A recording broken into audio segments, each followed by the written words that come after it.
tonight is really focusing upon Brampton Bryan Castle and the parkland.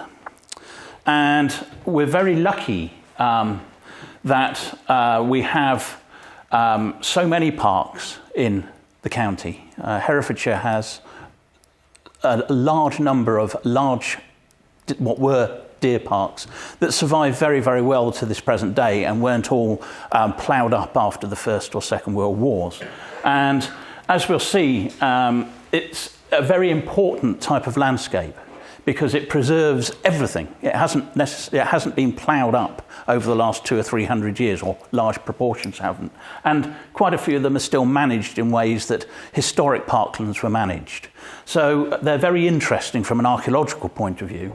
That said, as far as pure archaeology is concerned, not sort of historic landscape works, but pure archaeological works, very little's been done in parks and gardens in the county.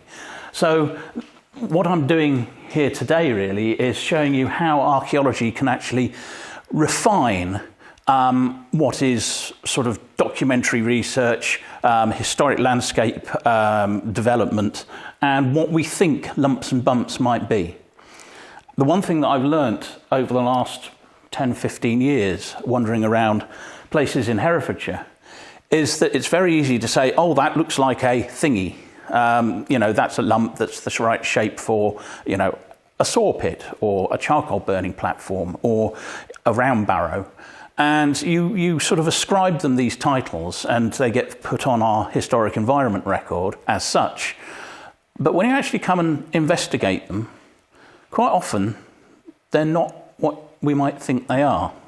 And that goes for everything, including big castles sometimes. So with that, so this is the raw data from our historic environment record. So this is publicly available through our website, Herefordshire Through Time, and you can search either by number or by period.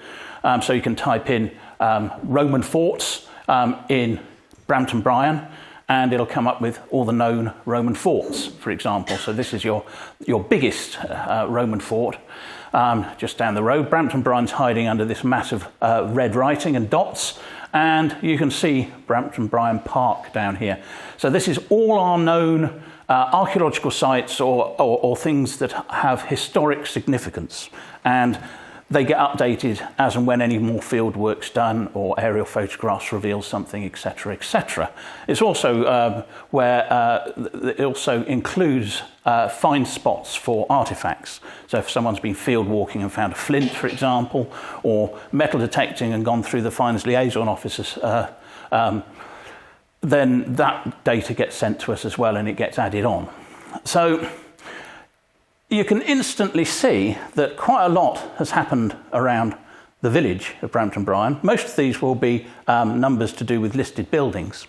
So it's not all proper below ground archaeology, but there are a lot of dots and numbers in the park. And that's because way back in the mists of time, 2002, I think it was, I was involved in a series of surveys of deer parks across Herefordshire, and Brampton Bryan was one of the first ones that I did. So this is the product of me wandering around for 2.5 days, looking for lumps and bumps and recording them using a GPS unit and burbling into a tape recorder in those days, trying to work out what all these lumps and bumps were, when these lumps and bumps were, and what they mean to how the park has evolved over the years and been managed. So that's really just to show how complicated everything is. And if we remove the dots and look at the old first edition Ordnance Survey map, you can see actually how compact and neat Brampton Bryan village is, with the hall, the castle, which I've outlined in red, St Barnabas Church, all in a nice sort of very close together, which is quite normal for a planned village. You normally have castle, church, village. Kilpeck is a classic for a planned town or planned village. And here we have the road, or the principal road, running through this way rather than down this way, which is, again, not unusual. And your planned village comprised originally, the idea at least was that you had this sort of funnel shape here, and another one here probably, market area. So everything got put into a market.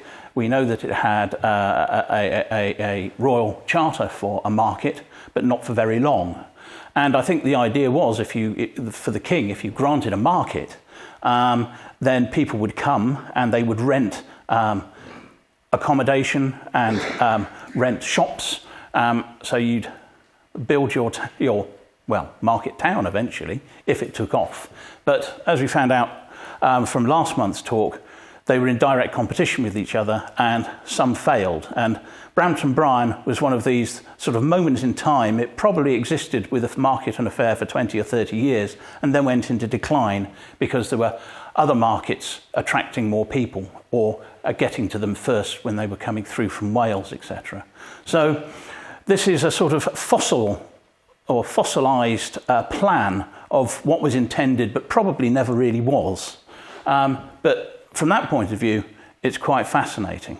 And then, of course, you've got, as per the first edition, the edge of the park coming through. So, castles. There's lots of castles in Herefordshire. It's like, they are exactly like a rash, and you can see where they were designed to be put. There's not many on the east, but on the Welsh border, you can see them everywhere. And again, I find it amazing to think that all these castles were being built within, at least the start of the castle, within 50 to 100 years. How did they build these castles that fast and in this number? And of course, Shropshire's the same, and Monmouthshire as well. So, you're looking at 3 or 4 times as many castles up and down the marches. And these are just the ones in the county, of course. They go into Wales as well. How did they build these? And over the last 5-6 years, I've been doing some research right on the western boundary here. I've been looking at a number of castles, Clifford, Snod Hill, Longtown, and a lesser-known castle called Pont Henry, which is a kilometre south of Longtown. And again, I used to think that a castle was a castle. They're all virtually the same. Some got slightly more developed than others, but basically they all did the same thing. They were there to scare the Welsh. And it appears that it's far more complicated than that. And there are different classes of castle. And this is by far the most common. This is a typical motte and bailey castle. So you've got the mound or the motte, you've got a ditch around it or a moat, and then you've got a flat area enclosed by a bank and ditch. Very, very simple class of castle. Nearly all our castles started life like this. So this is Pont Henry. This is the Hatterall Ridge of the Black Mountains, and a kilometre that way is Longtown Castle. And we wanted to know why there were 2 castles a kilometre apart. Quite often in the Welsh marches, particularly the closer you get to Wales, there are 2 castles quite close together. And quite often one appears to be a motte and bailey, and one seems to have been more developed. So, you have Cusop Castle and Hay Castle, for example. They are, again, less than a kilometre apart. Cusop Castle is just a grassy field. Hay Castle is big. So we excavated some trenches in Longtown and excavated some trenches in here over 2 years as a lottery-funded project. And the results were surprising. We sort of compare and contrast, and there was really nothing to compare. Longtown Castle, as most of you will know, is a fully developed castle and actually it's built into a Roman fort, which is why the outer bailey is square. They've used the Roman defences. But Pont Henry Castle is a true earthwork castle.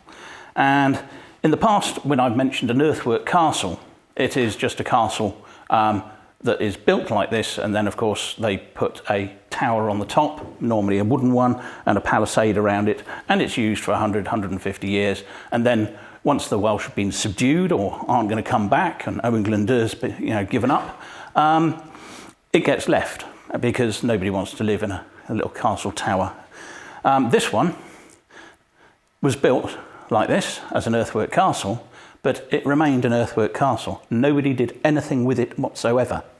And this is actually really important. It was really disappointing spending 3 weeks a year digging this and finding absolutely nothing, particularly for the volunteers. We had to keep rotating them with Longtown so that they didn't get bored and go on strike.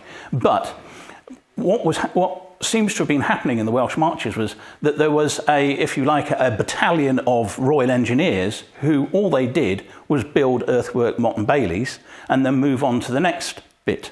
As the Normans progressed up north and across west into Wales, and they created these things, probably in a couple of weeks, and then moved on to the next one, never really knowing what was going to happen to it. And this one, of course, what happened was it got overtaken by events, and by the time they'd finished building this as a pile of earth with a ditch around it, they moved further up the valley into Longtown and thought, well, there's a whole Roman fort built here ready for us. We could just plonk one of these in one corner and call it a day. And they did. So this was never used in anger. And I think this is one of a number. And this is why we have so many. They weren't all being used. They had a strategic importance that by the time they were built, the strategic importance had gone.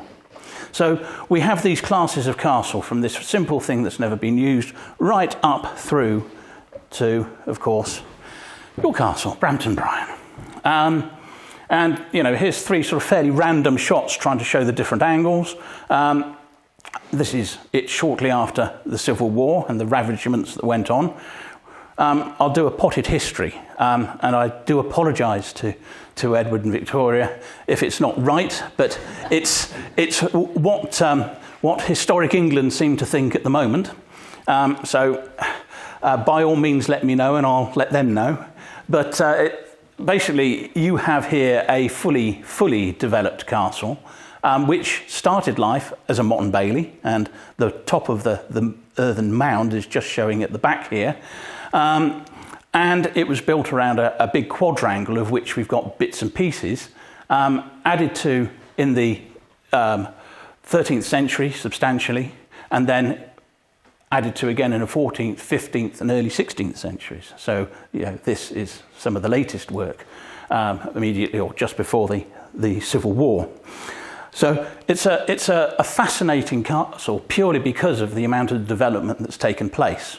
These simple castles were all well and good, but they were used for 50 years if they were used at all, and then abandoned.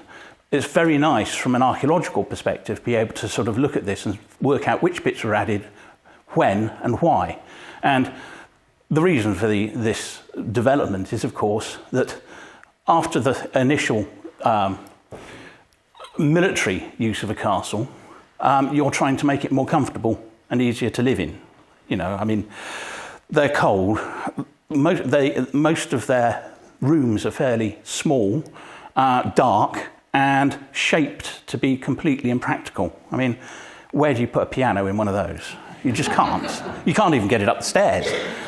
So building stuff like this with big windows, with light and angles rather than curves is always a good thing. And it turns it more into a mansion rather than something that is military and austere, let's call it. And you can see here with as much as was left that it was actually quite impressive and very large. And I suppose it's fascinating because of what it is and the way that the ruin has been kept. Snod Hill Castle, which is fairly local to me, is the same. It wasn't ravaged in the Civil War, but it was sold in 1652 as a quarry, which did the same thing, really. But they wanted to keep certain bits of it to make it into a romantic ruin. Well, here's your romantic ruin, ready-made, courtesy of the Civil War. So, a potted history of Brampton Bryan Castle, according to English Heritage, is the monument includes the ruined earthwork and buried remains of the quadrangular castle at Brampton Bryan, situated on a floodplain south of the River Teme, 50 metres north of the church. The medieval layout of the castle appears to have been 4 ranges built around a courtyard, with a gatehouse contained within the southern curtain wall, to which a larger outer gatehouse was later added, which makes it look really impressive when you come up to the initial outer gatehouse. The whole monument was constructed on a mound or motte and was surrounded by a moat. The north range contained a hall and service bay, both at the first floor level, with a kitchen to the east. And this is the other nice thing about having a castle that's been developed. You know just about what each room was, which is something unusual with castles when they're in a ruined state or just being flattened. Private accommodation was contained in the other ranges, with further chambers above the gate passage of the inner gatehouse and on the first floor of the outer gatehouse. The castle originally stood on the earthen motte, part of which can be seen around the inner gatehouse and hall range, and this in turn was surrounded by a moat, with the approach to the castle being from the south across a bridge to the gatehouse, which of course is all underneath a very nice garden now, and completely invisible. Subsequent landscaping for the later house and gardens has obscured the full extent of the castle accommodation and the moat at the surface. However, evidence for these features will survive below ground, and I think it's worth noting from a purely archaeological point of view, if they've been covered by 18th and 19th century landscaping, they'll be very well preserved below the ground. The steep slope of the north of the hall range wall, which now continues eastwards along the edge of the garden, probably represents the original northern extent of the motte. The standing remains are built of local sandstone, rubble and ashlar, and are listed Grade 1. They represent several phases of construction and include the outer gatehouse, part of the inner gatehouse, and part of the south wall of the hall and kitchen range. The earliest documentary references tell us that Bryan de Brampton had a tower with curtilage on the site in 1295. Now, that's a tower with curtilage. He would have had to have applied for the curtilage or the muirage. So almost certainly the earthwork castle dates from 1200, if not earlier, probably the mid-1100s. It's generally considered that the earliest phase of the present structure is represented by the Great Hall and the inner gatehouse, which were either de Brampton's work or were built shortly after 1309, when the castle passed to Robert Harley by his marriage to Bryant's daughter Margaret. It was 1309, not after 1309, wasn't it? Yes, exactly. The remains of the hall and kitchen range are about 12 metres north of the inner gatehouse. The courtyard which separated them was cut through within the last century to provide access between the later hall to the west and the tennis courts to the east. This has now been infilled. I added that bit. The staircase bay and the stair turret to the southwest corner of the courtyard were part of considerable alterations begun in the late 16th century by Thomas Harley. His intention was to increase the comfort and convenience of the castle as a home rather than as a military stronghold. The work continued after the succession of Sir Robert Harley, MP, in 1631, and appears to have been still in progress when the castle was besieged by the Royalists in 1643. In Sir Robert's absence, his wife, Lady Brilliana, held the castle for 7 weeks. That must have been a long 7 weeks. It must have been absolutely terrifying. Despite bombardments from a cannon on the church tower and a poisoned water supply which killed the cook. I mean, it doesn't really bear thinking about. The Royalist force under Colonel Lingham eventually withdrew. However, Lady Brilliana died suddenly in October that year, and shortly afterwards the castle was taken by Sir Michael Woodhouse and burnt to the ground. A print made some 60 years later shows little more standing than at the present survives, and that's the print that I showed just now at the bottom. 20 years after the sacking of the castle, Lady Brilliana's son Edward began construction of a 2-storied, 7-bayed house, which was later incorporated into the present 18th century hall. Brampton Bryan Castle guards the Teme Valley route into mid-Wales, and that's why the earthwork castle got put there in the first place, very, very right in the middle of the valley. An area which has been of military importance since the Roman times, which explains your number of Roman forts in the valley. 3 Roman forts are situated within 2.5 kilometres to the east. Contemporary associations include mock castles at Walford, Buckton to the east, Bucknell to the west, and the Motte and Bailey Castle at Lower Stanage, which is 4 kilometres west. So every mile, or less than a mile, you've got a Motte and Bailey Castle. But Brampton Bryan was the one that got developed, and for good reason, because it is, militarily, it's probably one of the most important sites. And, of course, it's surrounded by a lot of fairly high-quality land. And as soon as the castle was built, almost certainly within a century, the park was started to be created. And the two went together very well. You had castle, you had park, you had a sort of symbiotic relationship between what was happening in the park and what you were doing with the castle. So as your castle got more developed, your park usually grew and you started doing different things in the parkland. So they go together very well. And this is the same for most of our deer parks. I suppose one of the best comparisons to Brampton Bryan is Moccas, where again there was a castle within the parkland, and the parkland gradually expanded and expanded and expanded, and then contracted and then expanded again. And it's about the same sort of periods of expansion and contraction at Moccas as we're looking at Brampton Bryan. So, deer parks. Deer parks, again, you would think a deer park is a deer park is a deer park. And initially, I think you're probably right. But they're not, or parks. There are a lot of different types of park. There are deer parks, but of course, there are early parks. So, some deer parks were established in the Anglo-Saxon era and are mentioned in the Anglo-Saxon charters. These were often called hays, or hagus, as the Old Saxon word for them. After the Norman conquest in 1066, William the Conqueror seized existing game reserves. Deer parks flourished and proliferated under the Normans, forming a forerunner to the deer parks that became popular among England's landed gentry. Domesday Book of 1086 records 36 of them already in existence.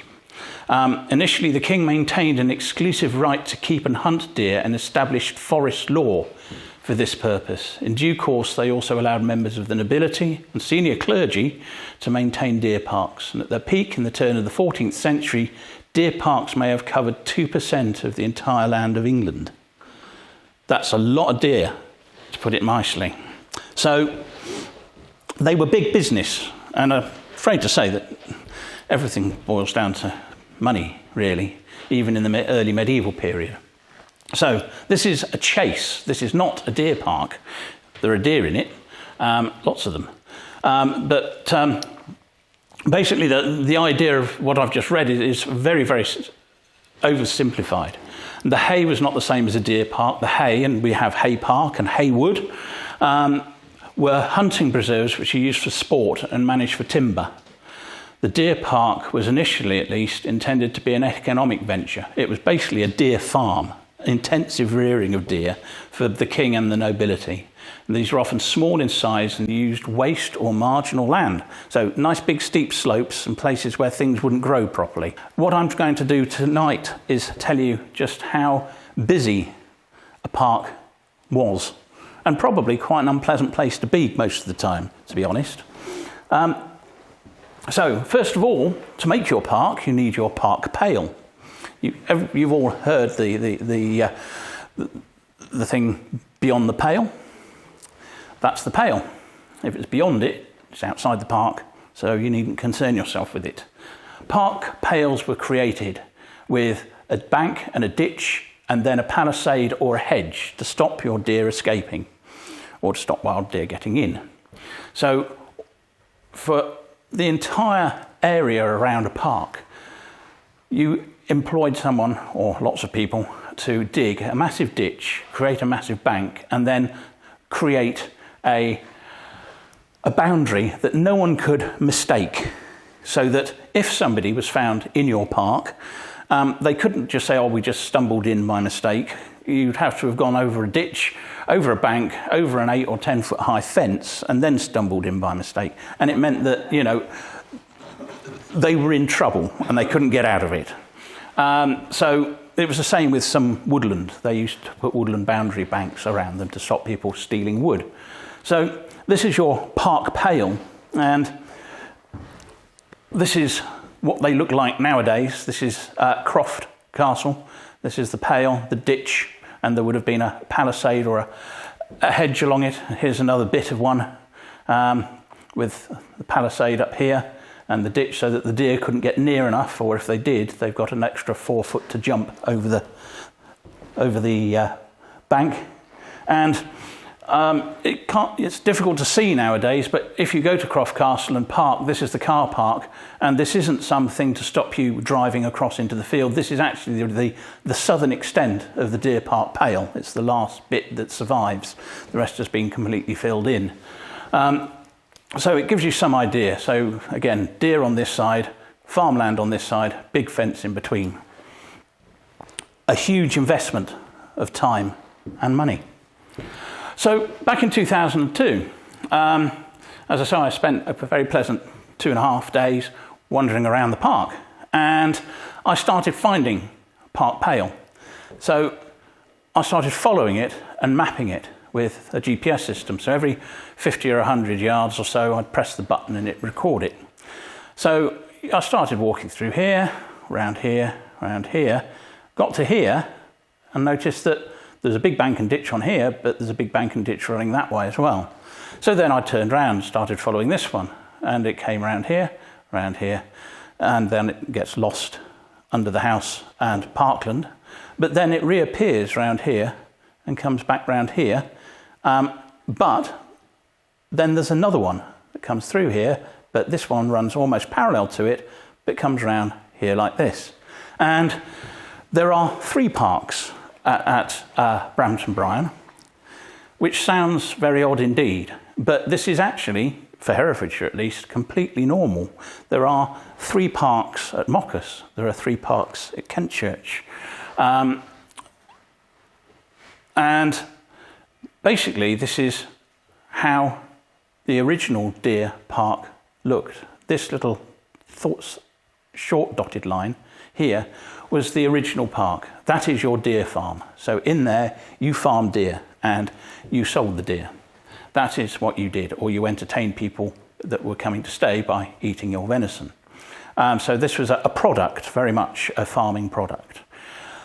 Later on, your park increased, but in between the times of increasing this, of course, things changed, the weather changed, population changed, etc. And the pressure became too much for a lot of landowners to not take more of their parks, which were effectively taken out of agriculture, except for growing deer. They decided that there were some areas that they could actually grow food on. And this big white lump here is covered in ridge and furrow. So they took out this boundary from the park, they enclosed the bigger park around here, and this bit became outside the park briefly, and we got brought into proper arable intensive cultivation for probably 20 or 30 years. It then got put back into the park, and the park was expanded even more. So you have this sort of layering of different park boundaries. Palimpsest, I think, is the word that people use. So you can just about make out one layer upon another. And it's only by following these things that you can work out which one predates the others. So you have a small park, then a bigger park, but with this piece of the original park outside, and then a bigger park enclosing everything. And each one has a massive ditch and bank around it. So you just imagine there would be people constantly working on these park pales to keep them up, to keep things in, to keep things out, to keep people out. So it's very, very complicated. but absolutely fascinating. And of course, this relates directly to the fortunes of the castle and the rest of the estate. So, deer parks as an archaeological resource, well, many surviving deer parks are still managed under parkland, as I said at the beginning, and therefore have not been affected by post-war intensive agriculture. This has not only preserved a diverse ecosystem, but has preserved physical evidence of past land use and management. Earthwork features often survive that do not necessarily relate directly to the deer park. So you're looking at how the land has been managed, or what was there before it became imparked, because it's been frozen in time. And these include woodland management features, industrial features, designed landscape features, and features which predate the presence of the deer park. And throughout the deer parks in the county, we see evidence for nearly all of these in every single one. It's absolutely fascinating, the state of preservation that we have in Brampton Bryan, Moccas and Kentchurch, to name just the three principal ones that have been looked at. There's a fair amount of woodland in most deer parks. Brampton Bryan is no different.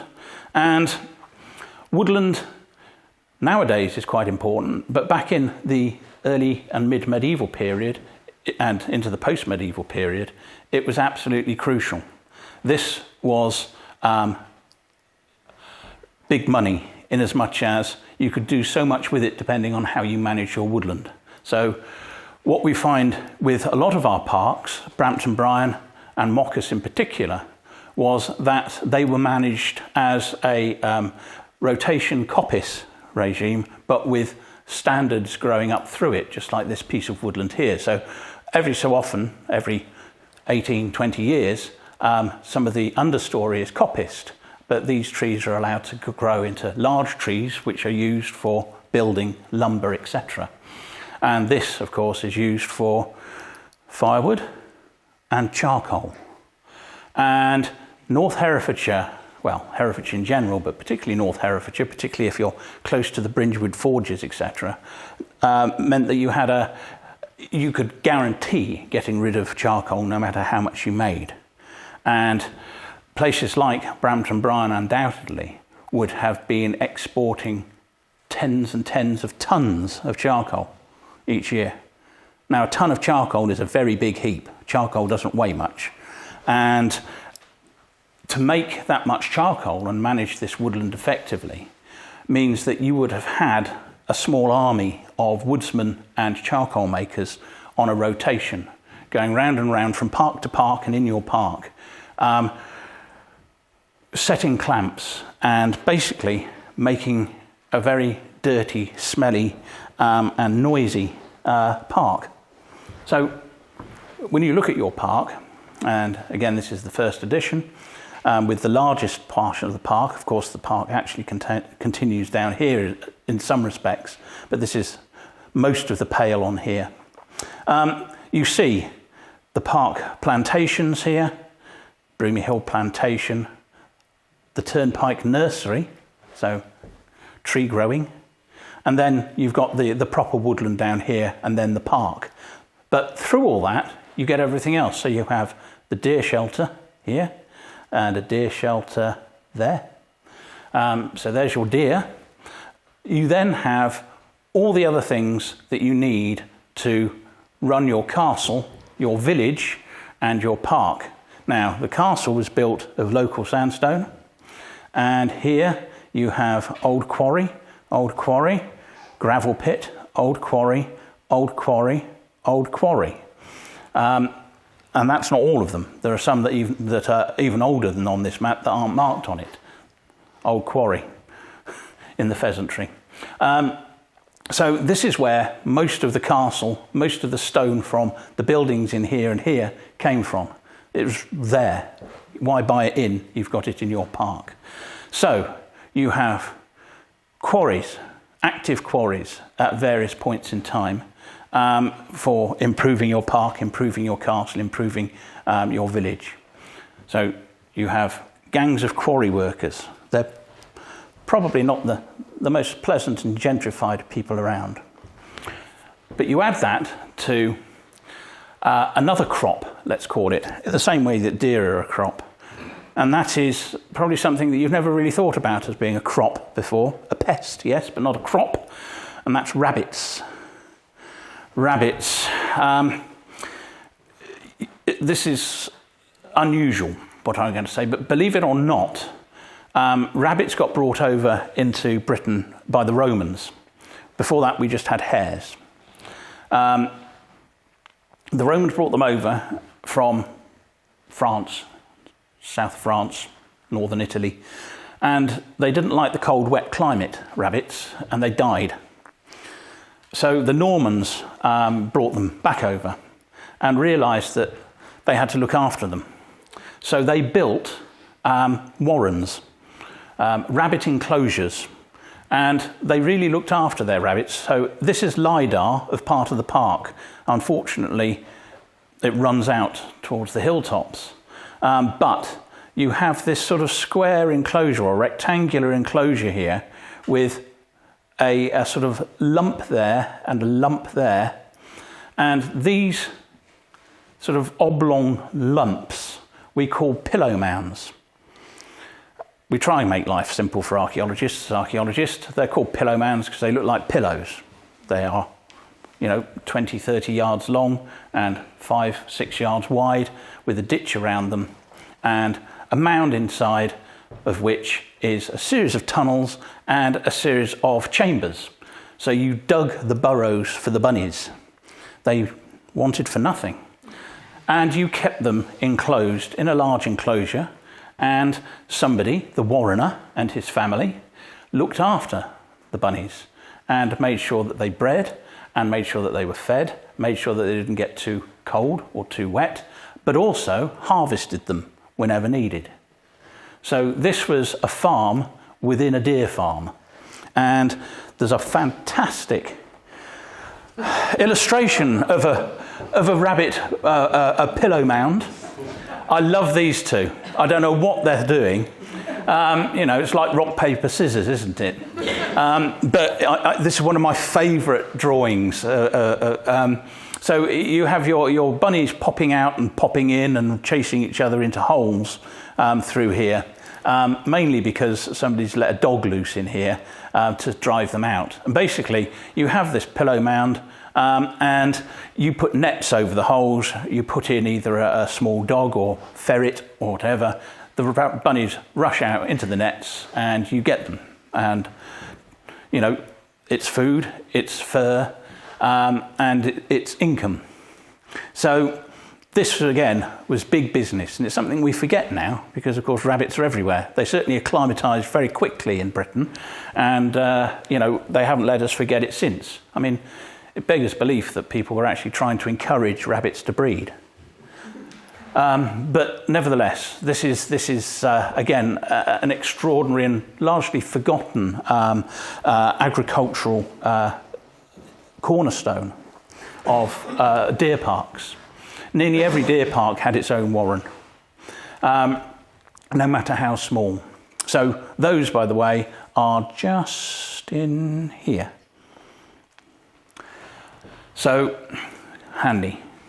Don't need to carry dead rabbits very far. So here we have your rabbit warren in here and down here. You have the deer shelters, and you have your big slopes on here, which, funnily enough, the steepest slopes are more wooded because you can grow trees on them. You can't grow much else on them.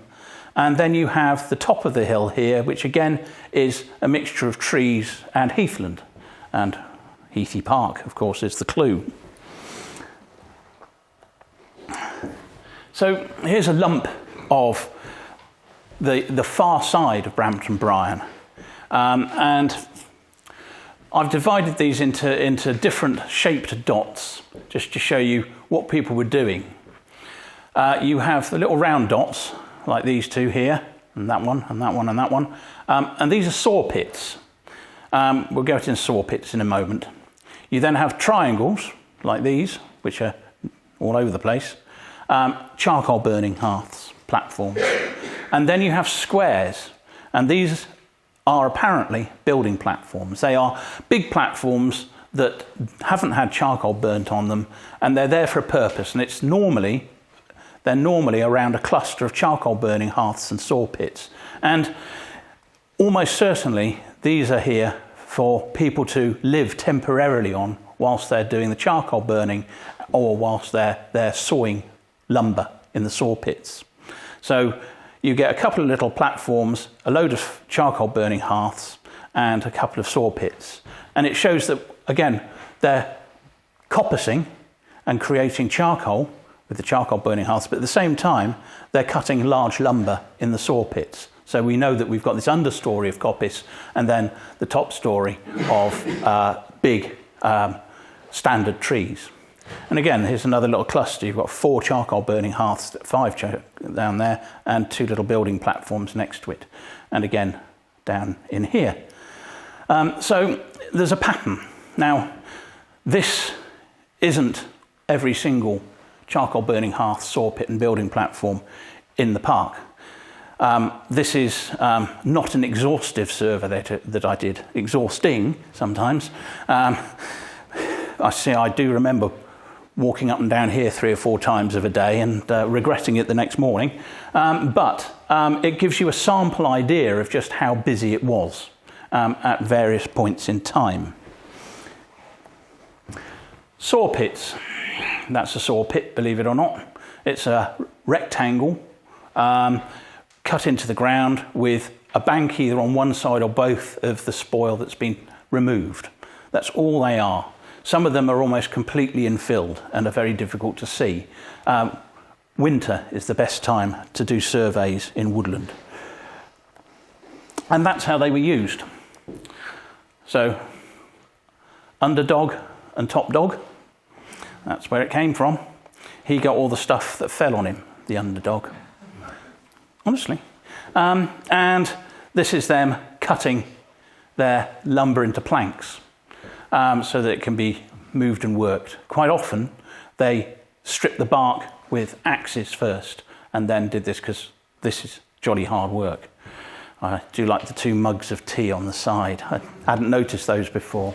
But anyway, it gives you an idea.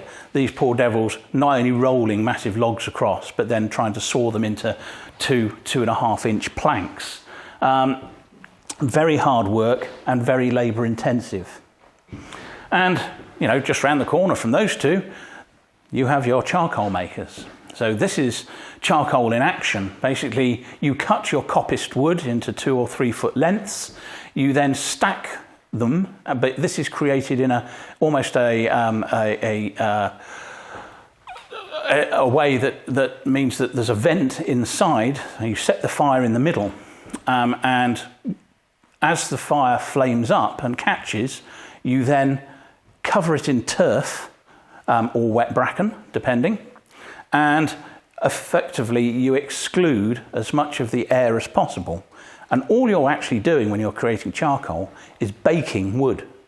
You're not burning it. You don't want it to burn because that just turns into white ash. And that's the trouble. If you left a gap in here and the air got in, this would flame up and half of your charcoal would be burnt to a crisp and be useless. So the idea is to gauge when it's ready, when this is dry enough, and then cover it in turf usually to try and exclude it, and then it just smoulders and it bakes. So you can see how much wood is in one charcoal hearth platform, and when it's done in about 20 hours time for something this big, you rake out what's been burnt as charcoal, and the rest, and you will get wastage that hasn't been burnt enough or burnt too much, you put into your next fire to light the middle bit, and so on and so forth. But because this takes effectively 2 days, it's a day to build it, a day and a half perhaps to burn it, and then a day to rake it out. You have 3 or 4 of these on the go at various stages, so that you're always doing something and keeping an eye on something when one of them's smouldering away for 20 hours. And something this big, you can see, makes not that much charcoal. Charcoal shrinks a lot. And you put it into bags and you use it. Now, in Herefordshire, as I say, into the 16th and 17th centuries particularly, we had iron forges in the south, in the Wye Valley, and at Bringewood. And a lot of charcoal was taken for the furnaces. But most of our charcoal over the rest of Herefordshire was used for things like making pottery, for the kilns, for making pipes in North Herefordshire, clay pipes. So Pipe Aston, for example, was a centre for clay pipe production in the very late 1600s through to the late 1700s. It has a very fine white pipe clay, which is the only reason why it was made into a pipe factory. The local forge, everybody needed charcoal, and to run large boilers and heating systems in large houses sometimes. So, charcoal was very, very, very important for many, many hundreds of years. And in some places, they were burning charcoal on large estates until between the two world wars as a standby in case they couldn't get coal, etc.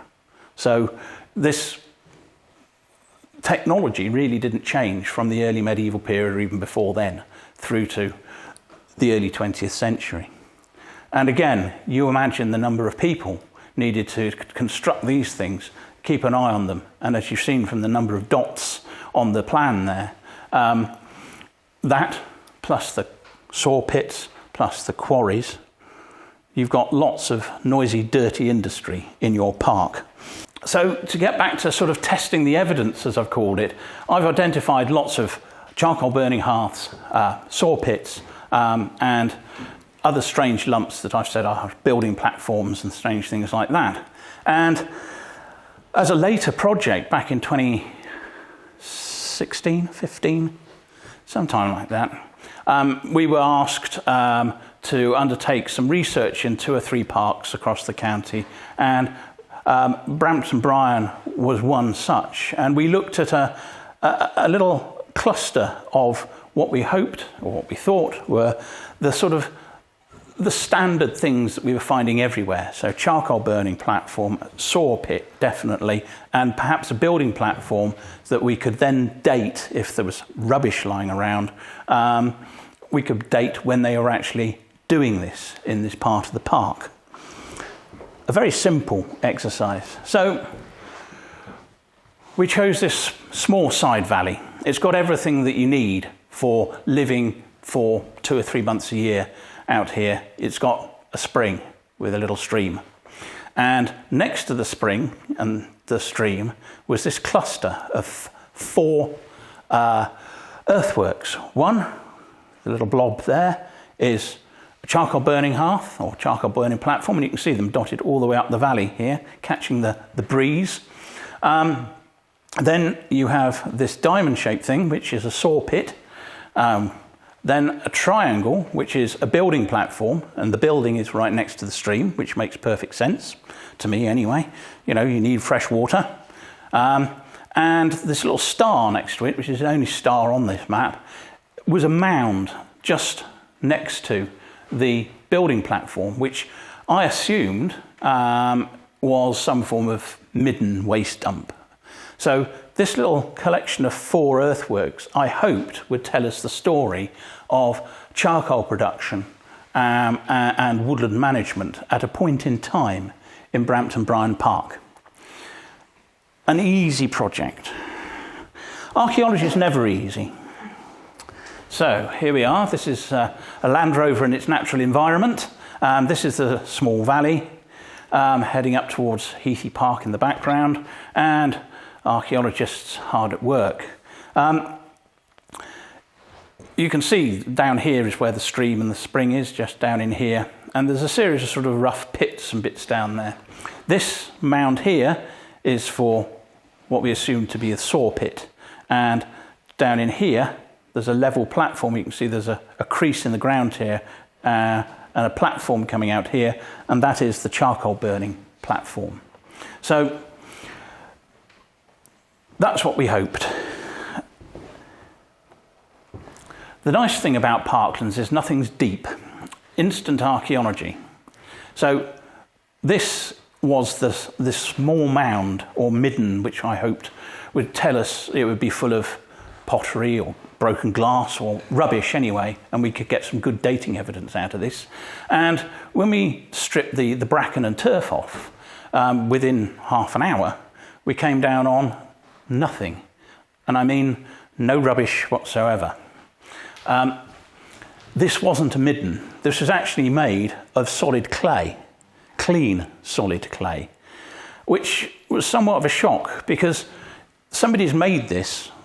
They've made a roughly circular mound out of clean clay and then apparently done nothing with it and not even built anything on it. There's no post holes, there's no wall lines, nothing, which really didn't make any sense to us until we started excavating next to it. And I apologise for the photographs, but it's somewhat overgrown here, but in these trees is the building platform. The midden is literally just there.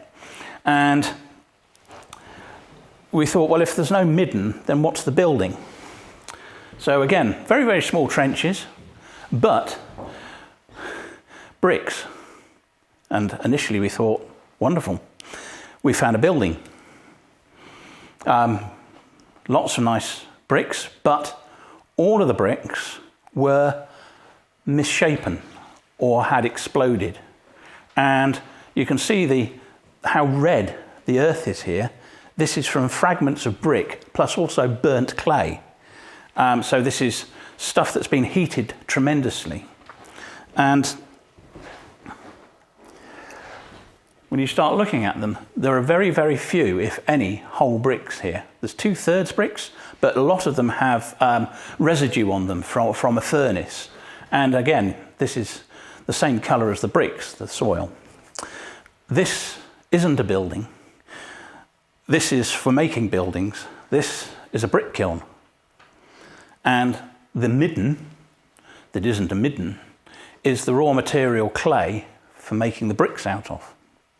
So this is the Harleys in the early to mid 1700s, we think, wanting to improve either their hall or some cottages around the estate, and employing brickmakers to come because they know they've got water, they've got clay, and they've got charcoal. That's all you need to make a kiln. And it's all on the estate already. So this is not a building platform per se, unless you count a kiln as a building. And that's not a midden, that's the raw material which has been dug out from by the spring. So it's brilliant. And, that's not alone. This is, a slightly more busy looking brick making on Ebbisham Common in 1663, although this is a later rendition of it. But it shows the sort of things that were happening here and the number of people involved. What it doesn't show is the wafts of stinking smoke from a brick kiln, which would be complemented by the stinking smoke from the charcoal making and everything else. So again, this is another whole industry that we very, very seldom see in a non-urban environment. And it says in here, 14th of October 1663, the Lord of Epsom Manor, by the steward with the consent of the tenants of the manor, did grant license to George Parsons to dig and make bricks and tiles in the common or waste of his manor near the place called Somers Gates for the term of 5 years. And again, it's interesting, the waste of this manor. This is the furthest point away from the castle, the hall, and the good land on the estate. This is right on the border with Wales. And it's so presumably you could still take people round the estate and not be offended by the people and the smell of brick kilns everywhere. And it goes on to say, John Parsons is to pay 5 shillings per annum to the church wardens, there's a thought, of Ebbisham for the time being to the use of the poor of the parish of Ebbisham, and provided also so as the said George Parsons or any other do not make brick or tile or dig above the quantity of 10 rods of ground in any 1 year of the said term. So as he fill up all such pits as he shall dig for the earth. Well, that didn't happen at Brampton Bryan, did it? They left all the holes where they were. And when and by used cattle shall receive wrong for reason thereof. So basically they didn't want the cows to fall in the holes, is what it's saying. And is further provided and agreed that the lord of the manor aforesaid shall at any time during the said term have for his own proper use as many tiles and bricks made of the said earth as he pleaseth, at the rate of 10 shillings per 1,000 for brick and 12 shillings per 1,000 for tiles, well burnt and merchantable. So the lord of the manor got the pick of the kiln if they wanted them. It's probably something similar, but on a slightly smaller scale at Brampton Bryan. But it's a fascinating insight. And then you noticed how red the earth was there. Here we have very, very dark earth. This is the charcoal burning platform. So it's about 6 yards in diameter, perfectly flat, and over the top of an old trackway, this track that runs up the valley here. And this is the charcoal, the dust, if you like. I'd never dug a hole in a charcoal burning platform before, and didn't expect much, to be honest, because it's just charcoal and it's a flat platform. But when you get rid of the charcoal, you get down to the clay, which of course is baked because of the heat of the fire. There are ridges in here, and these are wheel ruts preserved from the trackway before they made the platform, and they've been baked, which is a wonderful little glimpse into a moment in time.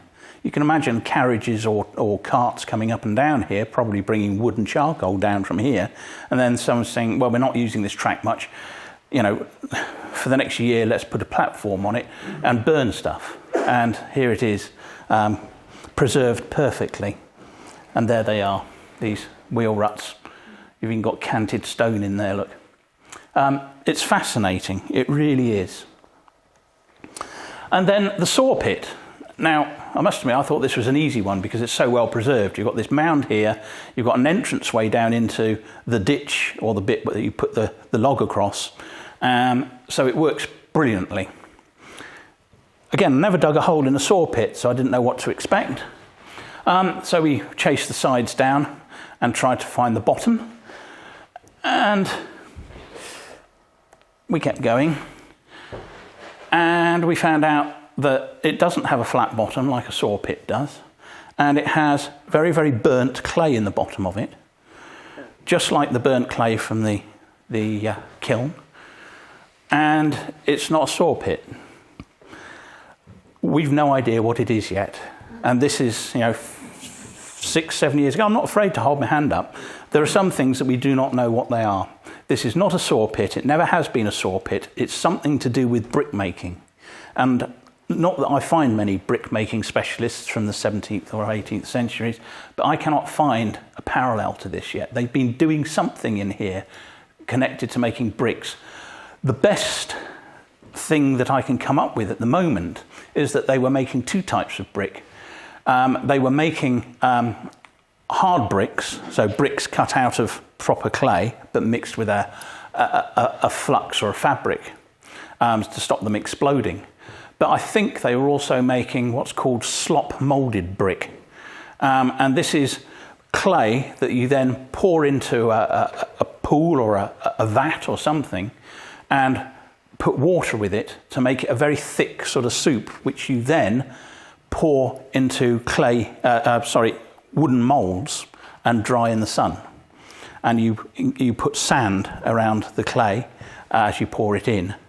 And it's easy to tap them out into these forms. And some of the bricks that we've recovered from Brampton Bryan appear to have a layer of sand around the edges of them. So I think they were doing two things. They were cutting clay out of the pits and trying to make hard bricks out of them, but they were also doing this slop moulded brickworking as well in a very small scale. Whether that's to make special shaped bricks, and they were pouring them into shaped mould, so if you got bevels around windows or diamond shapes for window transoms and things like that, possibly. But this was never a saw pit. So again, absolutely fascinating. That whole little thing, and there is a very confused and disappointed archaeologist looking at it and thinking, what the hell is that? What can I possibly write in the report that actually makes any sense of this? He was very disappointed and very worried. He doesn't like not finding out what things were. So we have this tiny little moment in time in the park from something that I never imagined was there in the first place. So we don't get it right all the time. And to sort of give you the potted thing again, the medieval deer park was a farm for intensively rearing venison and rabbits. During the late 13th and early 14th centuries, areas of parkland were turned into open fields for intensive arable production. Late medieval, early post-medieval parks formed the beginnings of landscape parks and pleasure grounds. So this is when you got your friends up from Bristol or London or Gloucester or wherever, and you showed them round your park, and perhaps you chased a few deer or shot a few deer, and basically you impressed them by the size of your park. And parks were landscaped, and it meant that they could stand at various contrived viewpoints and be impressed. And then they were also heavily exploited in terms of mineral and timber resources. During the 19th and early 20th centuries, many parks were abandoned, the pales levelled and large areas made into fields. The surviving parks continued as sporting estates. And parks regularly changed shape and size in reaction to family status, population size for food production, changing tastes and styles, and personal fortune. Very complicated thing, a park. So lessons learnt from the archaeological investigation at Brampton Bryan Park are: park pales more interesting than they appear. True. Not all building platforms are building platforms. Definitely true. Not all middens are middens. Not all saw pits are saw pits. But a big flat area covered in charcoal is probably a charcoal burning platform. Well, you know, 1 out of 4 is not bad. But the serious side is that, again, as a landscape archaeologist, we shouldn't actually take for granted the shape of things. Just because it's square doesn't mean it's a Roman fort. Just because it's round and next to a stream doesn't mean it's a midden. Just because it's a flat area next to a stream doesn't mean it had a house on, etc., etc. And it's a valuable lesson to learn, and sort of humbling in a way, because we think we know it all, archaeologists. If you want to find out more about parks, this book is fantastic. It's still fairly up to date, and it deals mainly, as you can see, with the late medieval pleasure park and pleasaunces rather than the farming of deer. But it's a really good read and quite amusing in places. I love it's slightly over the top, this drawing, but you've got your deer and then 2 lions fighting in the background for no good reason. But anyway, that is the sort of end shot, if you like, for this lecture. Hopefully it's given you a quick sort of brief history of the complexity of parklands and their relationship to the castle, and how they are interwoven as far as the production of income and the fortunes of everything. So with that, and with some trepidation, are there any questions?